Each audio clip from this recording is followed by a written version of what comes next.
for Ensemble in the process. This is a concert series that is mainly New York, but across the U.S. and I started UK.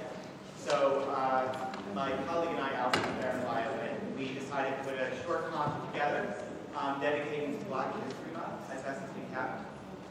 So I hope everyone has a little program bulletin.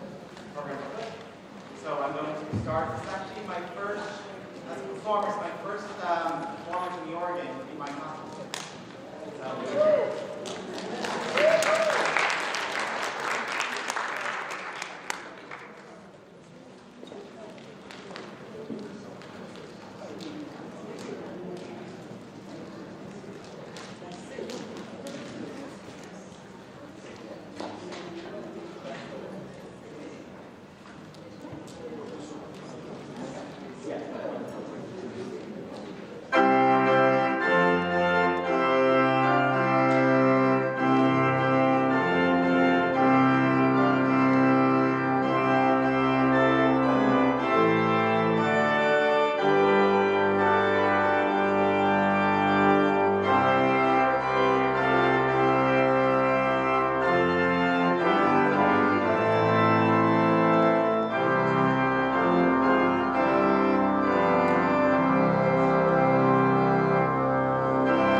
Basically, later you're going to hear a new work written by Allyson that she wrote specifically for this concert. We decided on the title Reclaiming because of everything that's pertaining to Black History Month. Everything actually, your sermon was very interesting. So we kind of feel this is a very important time that we are reclaiming, all of our trials, all of our injustices, that we all have to come together in these trying times. Without further ado, I'm going to start with April in Paris, which is Fiona's most rendition of her known Zeus classic.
Yeah. Brian Yeah. and I do a lot of concerts on various themes, and when I heard that he was going to do one for Black History, yeah. Oh yeah? Okay. How about now? Yeah? Yes. Brian, Mark, and I do a lot of concerts with some friends often as well. Guest artists who play various instruments in this city, and also we've traveled a little bit. We usually have some sort of theme. Often we have some visuals that accompany what we do. And when I heard that Brian wanted to do something for Black History Month, I was like, oh, I definitely want to write a piece. And I'm getting a little emotional about it, to be honest. I think injustice has been part of my life also in a very different way. And I know the struggle of trying to be your best and trying to let your soul sing. Despite really ridiculous other people with their other stories for your life and what your life should be. So I can't say that I understand everything about Black history. I'm still learning too. But I wanted to write something that incorporates, there's this little theme that I heard once, probably the most difficult moment of my life. I heard this little theme, and it sounded like some sort of ode to strength. So I wanted to incorporate that in a piece about Black history.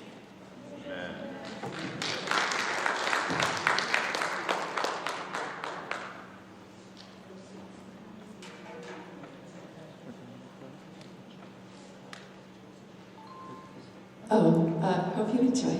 This is sort of a work in progress. This is sort of the poem version, and eventually I want to write kind of a short story version, a little bit longer.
next speaker, is Red Summer, which I had collaborated with a lovely, my friend Aspen Alex, who lives in Chicago. I met her at residency at Art Letters and Numbers in August of 2023, and we got to know each other. She told me about her, her family's history of coming from the South to Chicago.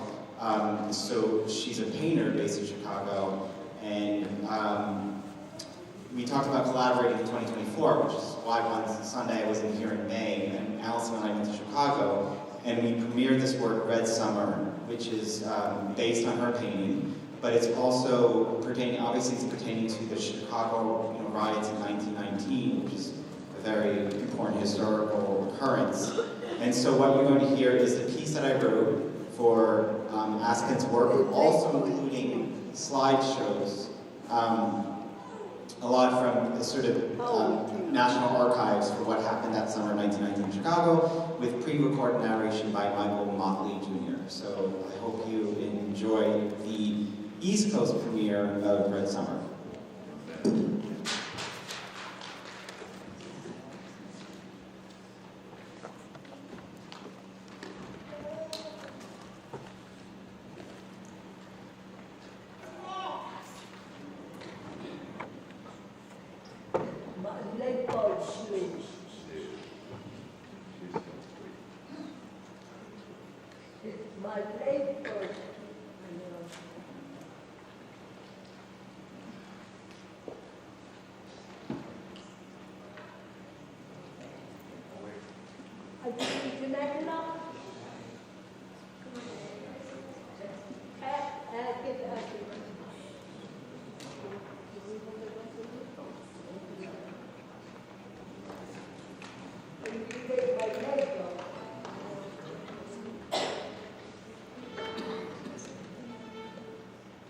Welcome to Red Summer, a series of race riots that took place over 3 dozen cities across the United States.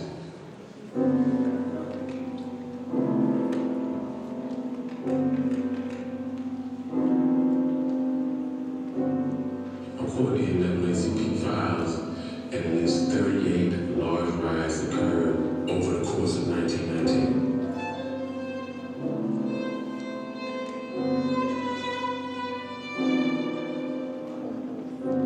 Black veterans were seen as a particular threat to Jim Crow and racial segregation.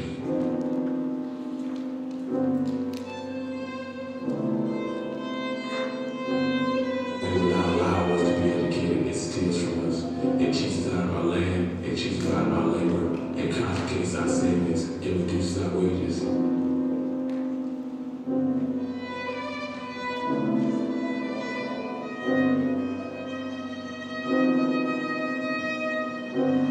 White men packed in the cars and drove around black neighborhoods, firing at passers-by in what was known as terror cars.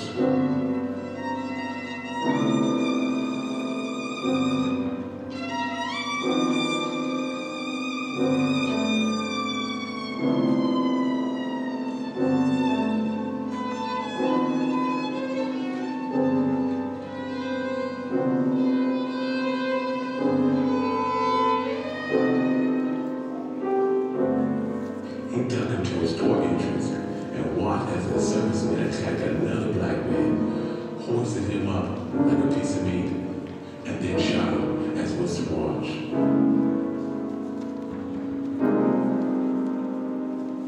White military men and civilians gathered in mob across the city, and black veterans in the thousands formed on the streets to take their moves.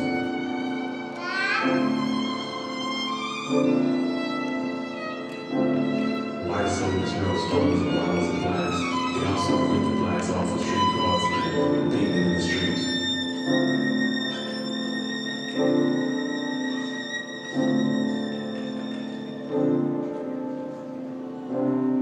Police cars rushed up and down streets, and people cowered in their apartments.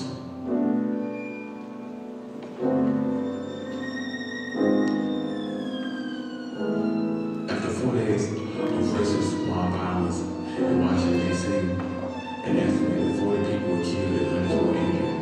The chaos only quelled just in time for the rise to spread to the city of Chicago.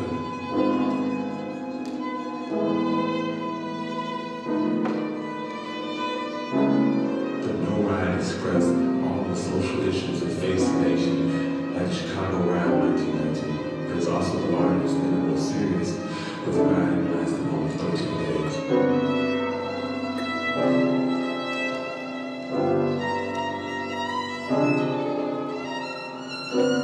They would pay black to migrants in the world, so black took these free tickets, or in some cases, saved for group fares to bring from Chicago and the North in general as an escape route from the oppression of Jim Crow.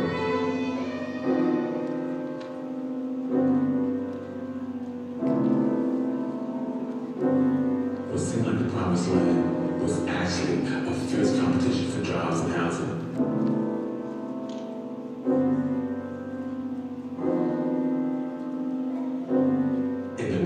It was seen as an alien invasion that needed to be stopped or contained by ethnic groups that weren't doing that much better than they were.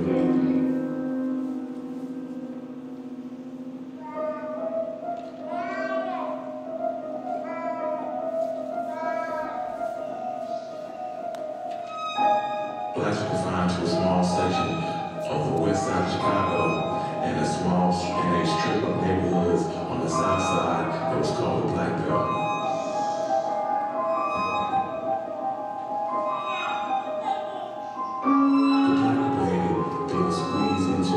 Substandard, overpriced housing, and the whites felt like they had been encroached into that carefully carved area of Chicago.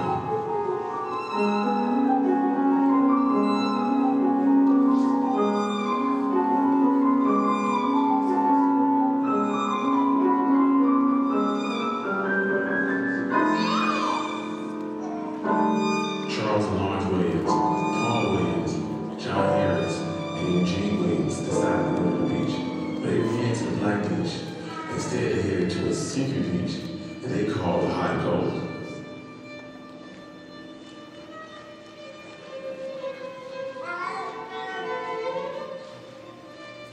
And as they drifted along, they slowly gave way southward toward the White Beach. Earlier in the day, the white on the beach had several African Americans attempt to enter the water. The white mobbed them and tried to drive them away by hurling rocks at them.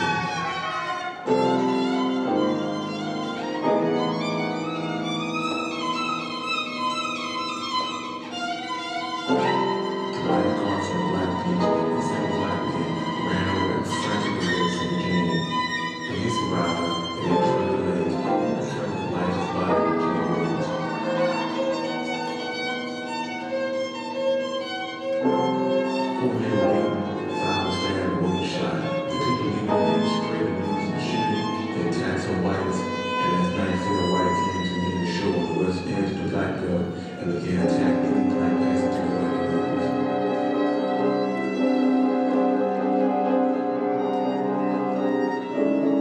white mobs were large and broad. It was a mix of different ethnic groups who had ultimately fought each other to ride together as a common enemy.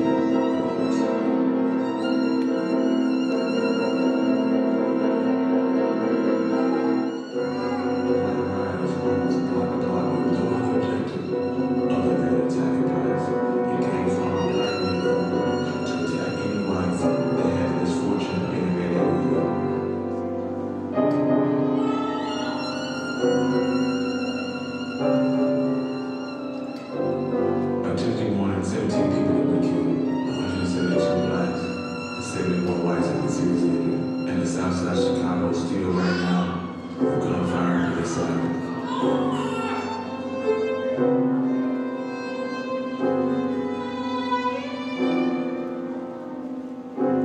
The city government ordered its black employees to stay home.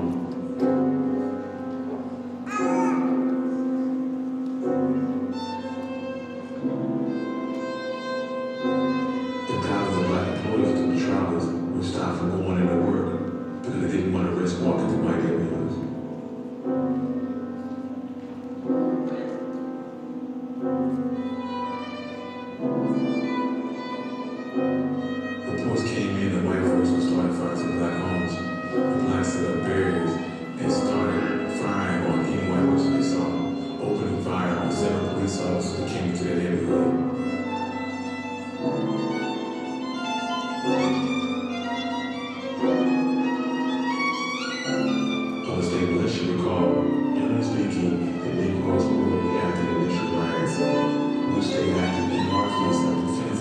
separated by the very real fear of Alaska.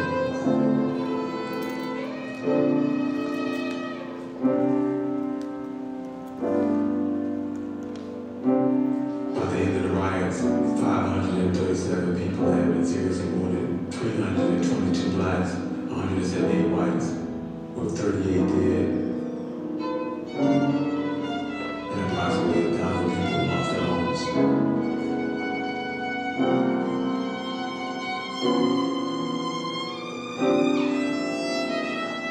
Blacks in the United States hold the 1919 rupture in the age of prosperity and freedom.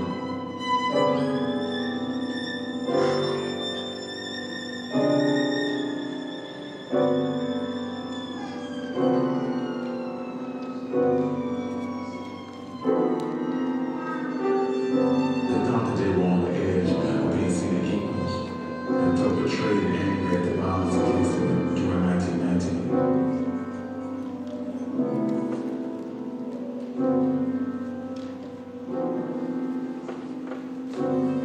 Blacks reacted to the rise of vote and were the turning points for blacks in America.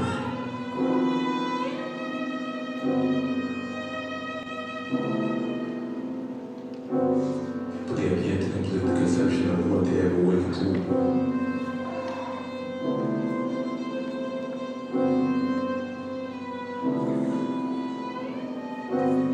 The Red Summer was a spasm of brutality that rose as Black Americans attempted to reach for true equality.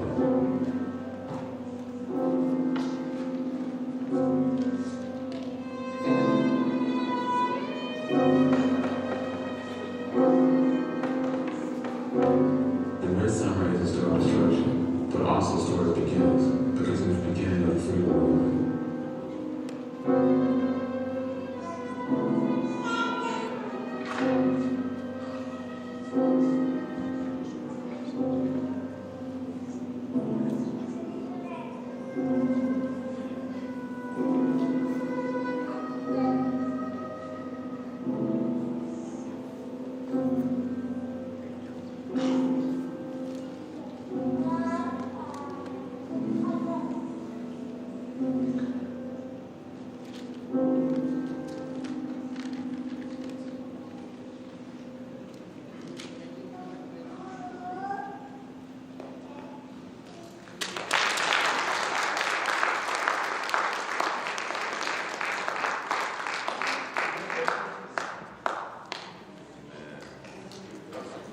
So thank you all for sticking around. The last summer program, I actually, before this, after I came back from Chicago, you might remember, it's called Mountains by Proposal Base in Chicago. But before I start, I would like to read a quote by Martin Luther King. Of course, for me, he was the most iconic, influential person in history that changed everything and made everyone's lives better, because of the Black community, but also for our nation as a whole. And when I think of the word mountain, I always think of Martin Luther King as he sort of pushed mountains. I know that there's a specific verse in the Bible about moving mountains. I don't know the exact verse, but I'm going to read the quote that's in the booklet. We've been in a mountain of war. We've been in a mountain of violence. We've been in a mountain of hatred long enough. It is necessary to move on now, but only by moving out of this mountain can we move to the promised land of justice and brotherhood in the kingdom of God.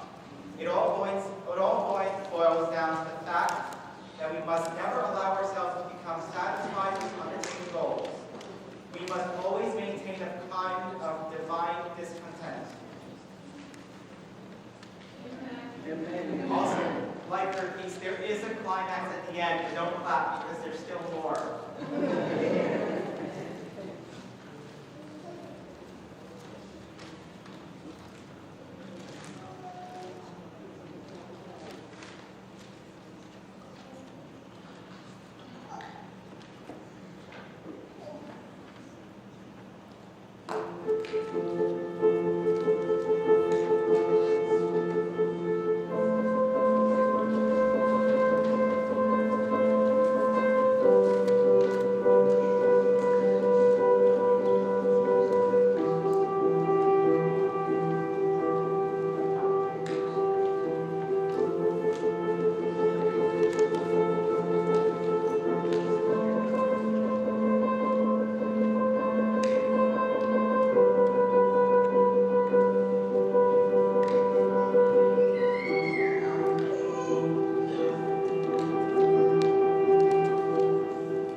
you.